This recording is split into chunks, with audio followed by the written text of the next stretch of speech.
বা পেশেন্টের সঙ্গে ডক্টরের রিলেশন কোথাও কোথাও একটু খারাপ হয়ে যাচ্ছে, এগুলো বাস্তব, এটা আমরা সবাই জানি, কিন্তু সেটা থেকেই তো। Good morning. তো পরীক্ষা এসে গেলে এভাবেই মানুষ সব সাবজেক্ট একসাথে পড়তে বসে যায়।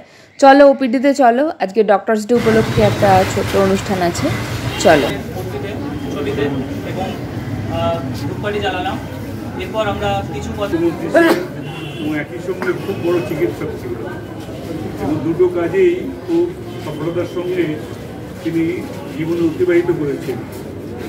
এত ভালো চিকিৎসক, জরুরি চিকিৎসক, যখন তিনি খুব ব্যস্ত মুখ্যমন্ত্রী তখনও তিনি কিন্তু প্রত্যেক দিন এই চিকিৎসা ছাড়েননি। নির্দিষ্ট কিছু সংখ্যক পেশেন্টকে প্রত্যেক দিন সকালে দেখতেন, দেখে তিনি মুখ্যমন্ত্রীর কাজ করতেন এবং যার ফলে তার এই জন্মদিনটাকে আমাদের গোটা দেশে ডক্টর ডে হিসেবে প্রতিপালিত হচ্ছে।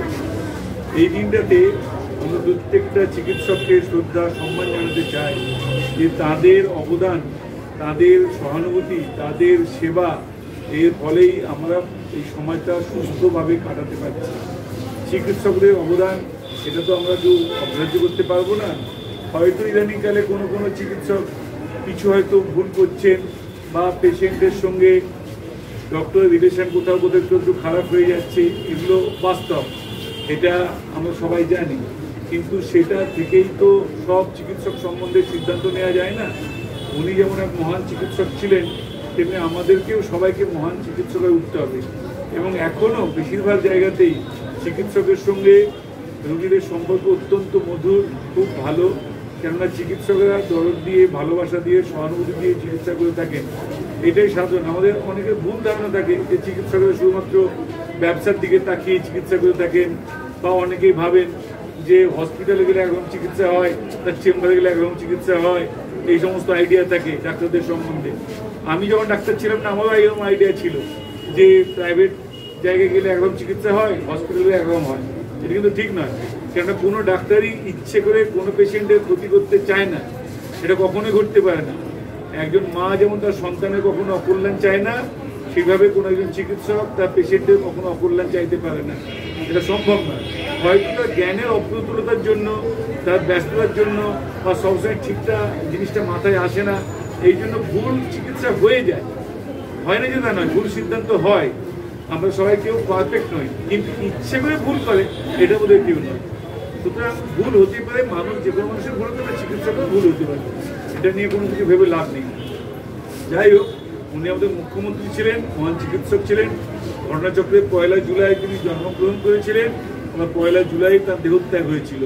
এটা খুব কমই ঘটে, ওনার ক্ষেত্রে ঘটেছিল।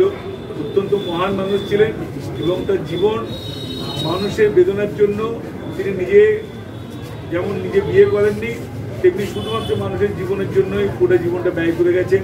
আজকে আমরা যে বড় বড় জায়গা দেখি, দুর্গাপুর, দীঘা, কল্যাণী, সল্টলেক, এই সমস্ত কিছু কিন্তু সৃষ্টির পিছনে ওনার অবদান ছিল।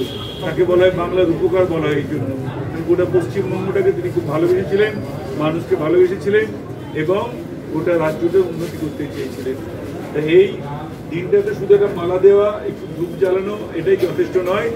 উদ্দেশ্য হবে তার আদর্শ থেকে, তার শিক্ষা থেকে আমাদের জীবনগুলোকে গ্রহণ করতে হবে। যেমন একটা প্রদীপ থেকে অন্য প্রদীপ জ্বালিয়ে নেওয়া হয়, সেটা তার জীবনের আদর্শ থেকে আমাদের জীবনগুলো, আমরা সবাই যারা ডাক্তার হয়েছি এবং সবাই ভবিষ্যতে ডাক্তার হচ্ছে, সবাই যদি এই আদর্শটাকে নিই যে পেশেন্টকে ভালোবাসবো, নিজের নলেজটাকে খুব গুরুত্ব দেব। আমাদের হোমিওপ্যাথির যিনি উপকার ডক্টর হ্যানিম্যান, তিনিও একটা কথা বলতেন যে চিকিৎসক মানে হচ্ছে মানুষের জীবন নিয়ে তার কাজ। যদি কোনো চিকিৎসক পড়াশোনার সময় অবহেলা করে থাকে, তাহলে কিন্তু সে মানুষের জীবনটাকেই গুরুত্ব দিচ্ছে না, বুঝতে হবে। এটা একটা ক্রিমিনাল অফেন্স, এটা একটা অপরাধ হয়ে যাচ্ছে।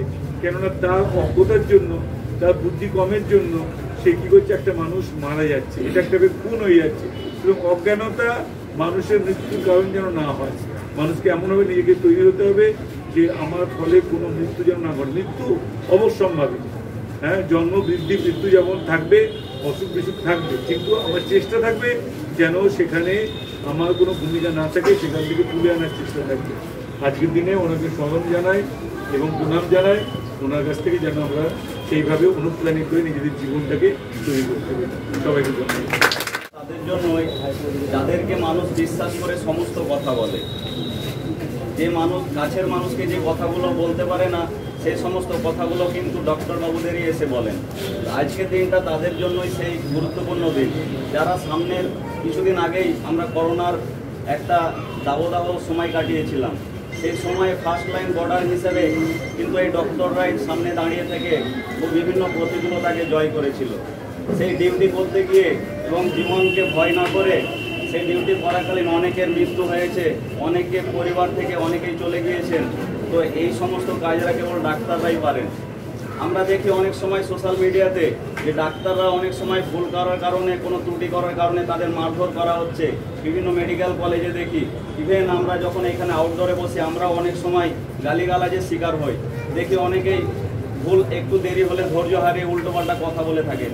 কিন্তু আপনারা মাথায় রাখবেন, আপনারা অনেকেই পেশেন্ট আছেন এখানে, যে ডাক্তারবাবুরা অনেক ধৈর্য ধরেই কিন্তু সেই 10টা থেকে দুপুর 2টো এবং প্রিন্সিপাল স্যারের যেদিন আউটডোর থাকেন সেদিন সকাল 10টা থেকে সন্ধ্যে 7টা পর্যন্ত কিন্তু আউটডোরে একইভাবে বসে থেকে আমাদের কাটাতে হয়। তো এই সমস্ত প্রতিকূলতা কেবল ডক্টরই পারে। এবং ডক্টরদের একটা কথাই বলবো, তোমরা সমাজের ভবিষ্যৎ এবং সমাজের উন্নতর স্থানে থাকা একটা মানুষ। তাই তোমাদের কোনো কাজ এমন হবে না যেটা সাধারণ মানুষের খারাপ লাগবে, এবং তোমাদের কোনো কাজ এমন হবে না যেটা সমাজকে ক্ষতিগ্রস্ত করবে। অনেক সময় প্রলোভনে পা দিয়ে অনেকে ডক্টরবাবু কোনো খারাপ কাজে অনেক সময় যুক্ত হয়ে যান।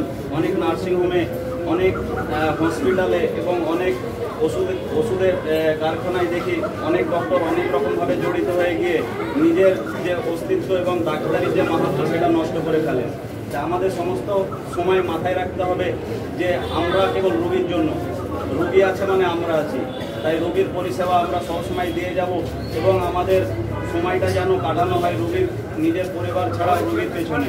তাই আমরা সমস্ত সময় একে অপরকে হেল্প করব এবং রোগীদের যাতে কোনো ক্ষতি না হয় আমরা সেই দিকে সবসময় নজর দেব।